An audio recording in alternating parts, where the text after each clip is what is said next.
Hello guys, welcome to our YouTube channel Abhishek Dev Vasisht. For getting notification, please subscribe our channel and press the bell icon. Today we have to talk about the best middle period dynasty Mughal empire history. आज हम मुग़ल सल्तनत के बारे में बात करेंगे। मुग़ल सल्तनत मध्य वर्ग की एक सल्तनत थी। इसके पहले शासक बाबर थे जिन्होंने इसकी नींव रखी।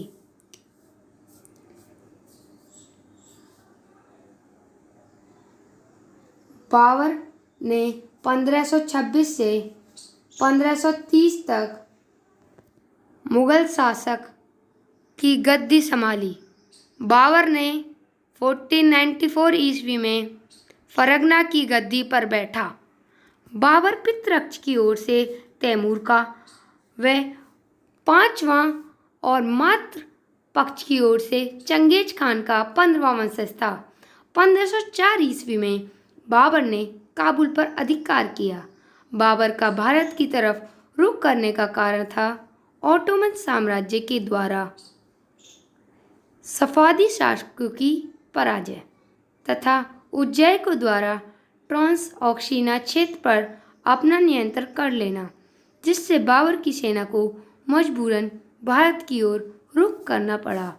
काबुल की सीमित आय तथा तैमूर से प्रतिस्पर्धा करने के उद्देश्य से भारत पर पहली बार बाबर ने आक्रमण किया। बाबर को पंजाब के सूबेदार दौलत खां लोधी, आलम खां लोधी अर्थात इब्राहिम खान लोधी का बाबा तथा रामलला ने राणा सांगा ने भारत पर आक्रमण करने का निमंत्रण दिया। बाबर ने पानीपत के युद्ध से पूर्व भारत पर 4 बार आक्रमण किया।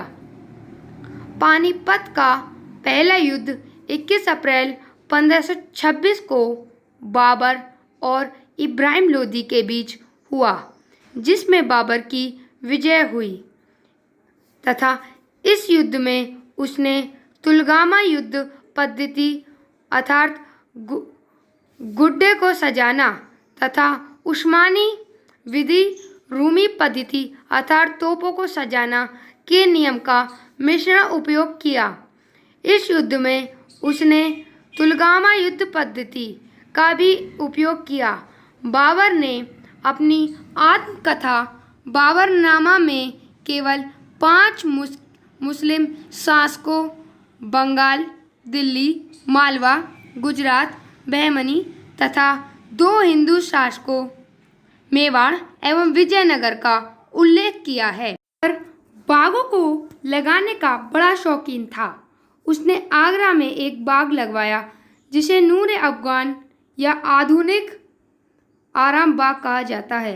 बाबर की मृत्यु आगरा में हुई तथा उसकी इच्छा अनुसार उसके शरीर को काबुल में जाकर एक बाग में दफनाया गया और उसकी कब्र पर कोई गुंबद या आकृति नहीं बनाई गई।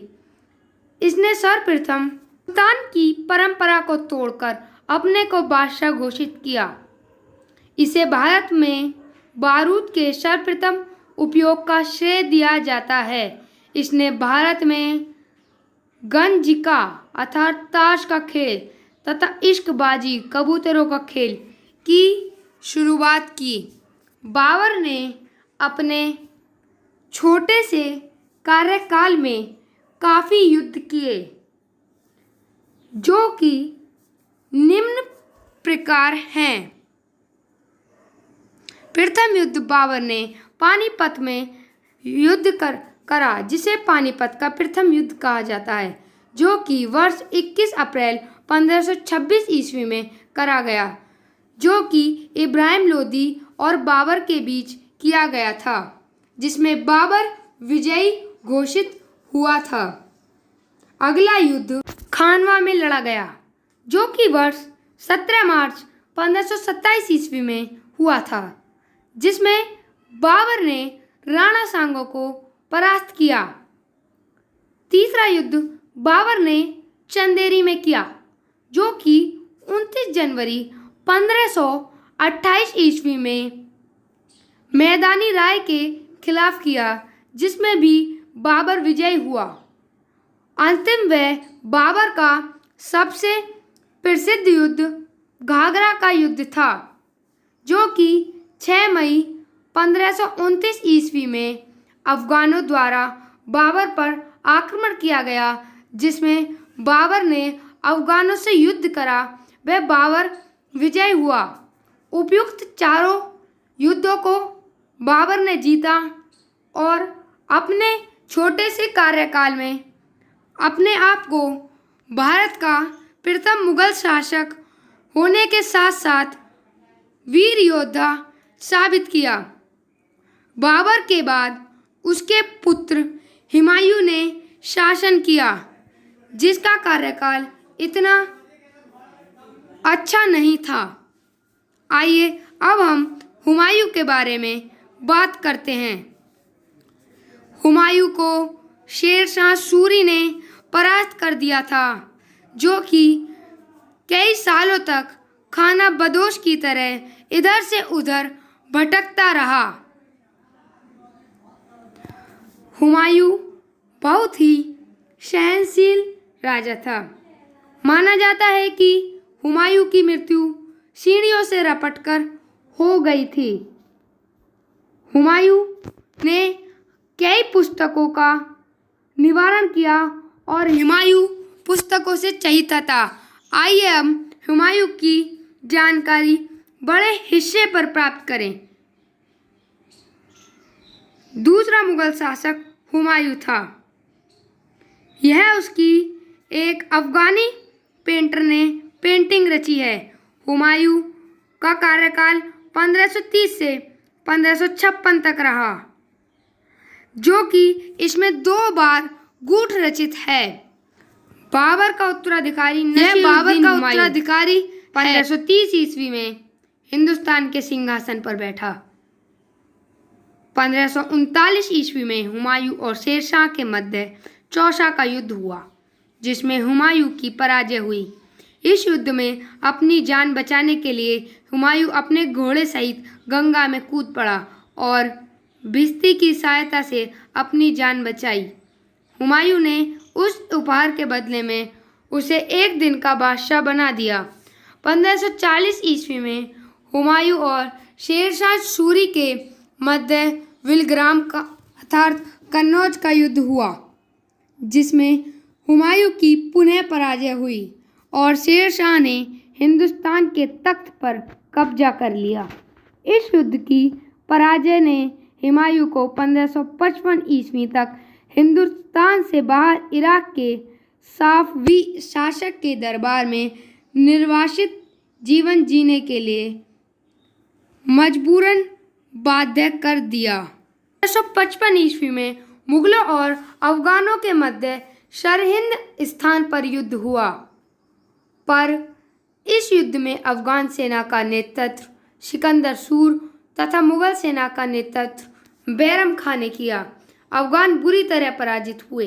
विजय के पश्चात हुमायूं ने दिल्ली प्रवेश किया और एक बार फिर भारत का सम्राट का ताज पहन लिया, किंतु 1 वर्ष बाद ही 1556 में दिल्ली में स्थित दीना पनाह स्थान पर पुस्तकालय की सीढ़ियों से गिरकर अचानक उसकी मृत्यु हो गई।